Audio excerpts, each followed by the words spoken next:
Hey guys, welcome back. This is J03 rider. देख रहे हो वजन कम हो गया मेरा और वीडियोस भी बहुत कम लाता हूँ अब। रीज़न बता दे रहा हूँ, बोल रहा हूँ ना तो थोड़ा आपको ऐसा भी लग रहा होगा कि मुझे दिक्कत हो रही है बोलने में। मुझे ब्रोकन अस्थमा हो गया है एक्चुअली, और वो इसलिए हुआ क्योंकि मैं बहुत ज़्यादा माइनस टेम्परेचर में गया और मतलब मोटो ब्लॉगिंग करते हुए कई बार नेपाल चला गया, ठीक है, सिलीगुड़ी चला गया। तो नो इशू, ये बहुत जल्दी रिकवरी हो जाऊँगा और वीडियोस अभी कम आ रहे होंगे, I am sorry for that. But आज मैं वीडियो बनाने वाला हूँ कि उन दो राइड्स जो कि मैंने इंटरनेशनल राइड, जिसमें एक में मैं गया लाचुंग, ठीक है, यानी चाइना और इंडिया बॉर्डर। दूसरे राइड में नेपाल गया, ठीक है, और इसके अलावा मैं गया था कलकत्ता। इन सब राइड्स में का निचोड़ निकाल के MT-15 आपको लॉन्ग राइड्स के लिए लेनी चाहिए कि नहीं, पहला। यानी 18,000 किलोमीटर चलने के बाद, कई इंटरनेशनल राइड्स करने के बाद, लोकल चलाने के बाद, ऑफ रोडिंग करने के बाद, पहाड़ों पे चढ़ने के बाद MT-15 उस लायक बाइक है कि नहीं, या फिर शहरों में रहने के लायक है, और किन किन लोगों को लेना चाहिए, क्या हाइट होनी चाहिए, क्या वेट होना चाहिए संभालने के लिए, और कितनी एक्सट्रीम कंडीशन में ये बाइक आप चला सकते हो। So let's start the video without any delay. एक सब्सक्राइब कर देना दोस्तों, आपके लिए बहुत मेहनत कर रहा हूँ, थैंक यू। सो गाइस, 5 चीजें ऐसी बताने वाला हूँ जो उस राइड्स के बाद मुझे इसमें बहुत ज्यादा पसंद आया। फर्स्ट, जो सबसे पहली चीज है इसका ब्रेकिंग डुअल चैनल ABS होता तो शायद उतना अच्छा नहीं होता, बट जब TCS आया ना, गजब कर दिया इसने। क्या रीजन बताता हूँ। जैसे जब मैं अगर डाउनहिल जाता हूँ, पहाड़ से नीचे की तरफ जाता हूँ और मिट्टी रहता है तो खरखराता है ना बहुत सारा टायर, तो अगर मैं पीछे पिलियन भी बैठा के रखा हूँ और थोड़ा सा भी टायर ऊपर उठता है, इंजन का जो पावर है वो कट हो जाता है, थोड़ा लिमिटेड हो जाता है। TCS इतनी गजब की चीज़ है भाई, मैंने 70-80 के स्पीड में ना चला दिया था मिट्टी वाले रास्ते में। फिसल रहा था, मैं ये नहीं बोलूँगा फिसलता नहीं है, लेकिन जो इसकी स्टेबिलिटी थी वो दूसरे बाइक से गजब की थी। तो मैं देता हूँ ब्रेकिंग को 100 नंबर MT-15 के। जो वेट रेशियो के हिसाब से ब्रेकिंग है, गजब का है। दूसरा, सस्पेंशन। USD फॉक्स ने कमाल कर दिया। यकीन नहीं मानोगे, 750 किलोमीटर चलाने के बाद मेरा हाथ नहीं दर्द किया था, लेकिन यही FZ जो मैंने चलाया था नेपाल में, भाई 200 किलोमीटर में ये हाथ दर्द कर रहा था। यानी USD फॉक्स होना बहुत जरूरी है एक बाइक में जो इस लेवल की बाइक हो।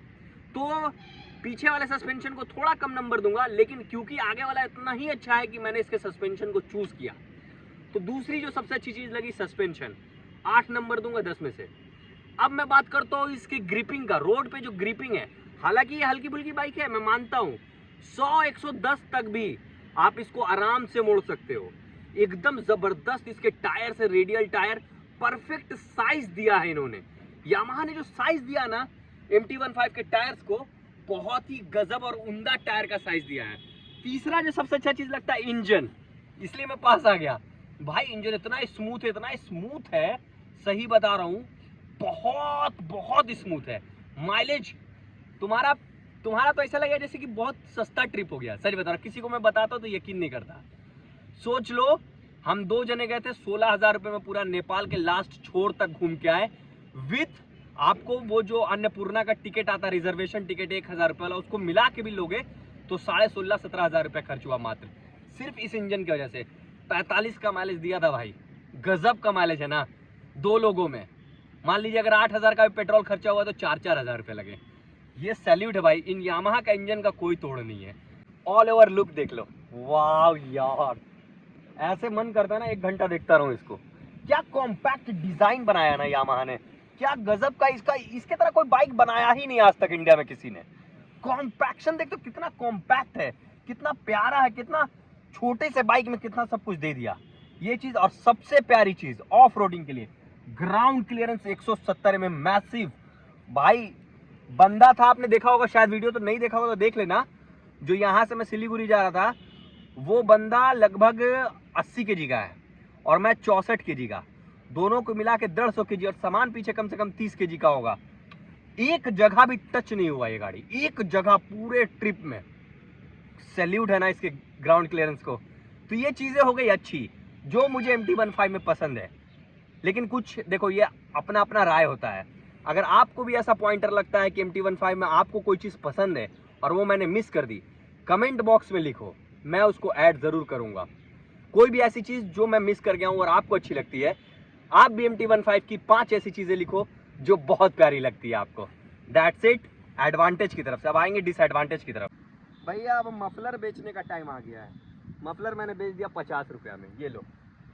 रीजन जानना चाहोगे क्यों बेच दिया मैंने? अभी मैं बताने वाला हूँ इसके पास 5 डिसएडवांटेज, 5 चीजें जो मुझे पसंद नहीं है इतने राइड्स के बाद, 18,000 किलोमीटर चलाने के बाद। तो रीजन बता देते काहे बेच दिए मफलर वाला। पहला इसका डिसएडवांटेज भैया, ओवर प्राइस्ड, 2,13,000 रुपया। इसका ज्यादा प्राइस 2 लाख होना चाहिए, जैसे R1S का है। इतना महंगा ये है ही नहीं भाई, इतना महंगा के लायक ही नहीं है गाड़ी। मैं बोलता हूँ 1,90 से ऊपर का नहीं होना चाहिए था ये गाड़ी, पहला रीजन। दूसरा इसका कंसोल मीटर, भाई ब्लूटूथ कनेक्टिविटी दे के रखा आपने, ना किसी का कॉल पता चलता है, ना नंबर तो दूर का बात, मैसेज तक पता नहीं चलता उसमें कि आ रहा है कि नहीं आ रहा है, कुछ नहीं। ऊपर से बैटरी इतना ज़्यादा खाता है ब्लूटूथ वाला, आपका बैटरी तुरंत डाउन होगा ब्लूटूथ की कनेक्टिविटी की वजह से। मैंने तो कनेक्टिविटी हटवा दी इसमें से, इतना घटिया है इसका ब्लूटूथ। और ऊपर से 10 से 12,000 रुपये सिर्फ इस ब्लूटूथ का लगता है एक्स्ट्रा, जो कि बिल्कुल भी काम का नहीं है। तीसरा जो मुझे एकदम बेकार ही लगता है वो है इसका, जैसे इंजन है, इंजन ही की बुराई करने वाला हूँ मैं।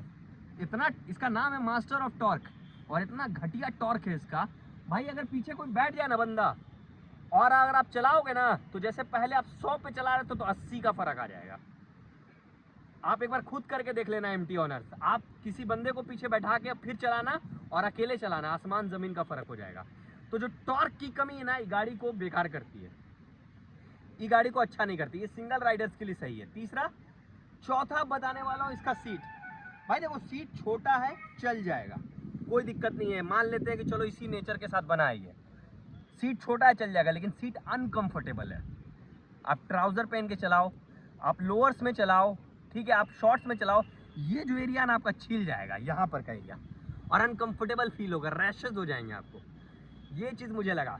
लास्ट जूम करके दिखाना भाई, यहाँ पे देख रहे हो कितना गंदा टायर है। चेन का जो इसका मेंटेनेंस कॉस्ट है बहुत ज़्यादा है, और जो मेंटेनेंस का ड्यूरेशन है वो बहुत कम है। आपको हर 100-200 किलोमीटर पे इसका मेंटेनेंस करना होता है चेन का, पहला चीज़। दूसरा, इसका हगर गार्ड, इसी में ले लेता हूँ मैं। हगर गार्ड इतना ख़राब है कि इसके बीच का जो डिस्टेंस है बहुत ज़्यादा है। हगर गार्ड भी बहुत ज़्यादा ख़राब और छोटा है। यहाँ जितना भी आदमी यहाँ पे पैर रखता, मान लीजिए कि हम यहाँ पे पिलियन है, यहाँ से यहाँ पे पैर रखेंगे, पूरा छीटा पड़ता है। अरे कितनी बार बोलूँ यार, इसको थोड़ा बड़ा करो। तो इसमें जो छीटा पड़ता है बहुत ज़्यादा, पिलियंस को भी पड़ता है, इवन कभी कभी मुझे भी पड़ जाता है। तो ये मेरा फीडबैक था, और ये 5 चीज़ें थी जो डिसएडवांटेज थी और जिसने मेरा दिल तोड़ दिया भाई साहब। अब आप भी बताओ कि MT15 की कौन ऐसी 5 चीज़ें जो आपको पसंद नहीं है, और अगर मैंने कोई पॉइंट छोड़ दिया तो उसमें ऐड ज़रूर कर देना। और इसी तरह के वीडियोस को देखने के लिए जो शॉर्ट्स और इन्फॉर्मेटिव हो, ज़्यादा ज्ञान नहीं देता हूँ मैं, ज़्यादा बताता नहीं, बस शॉर्ट्स और इन्फॉर्मेटिव चाहिए, चीज़ें ऐसी देता हूँ जो वर्थ करती है। सो दैट्स इट, सब्सक्राइब कर देना, लाइक कर देना, बताना वीडियो कैसा लगा। Thank you so much.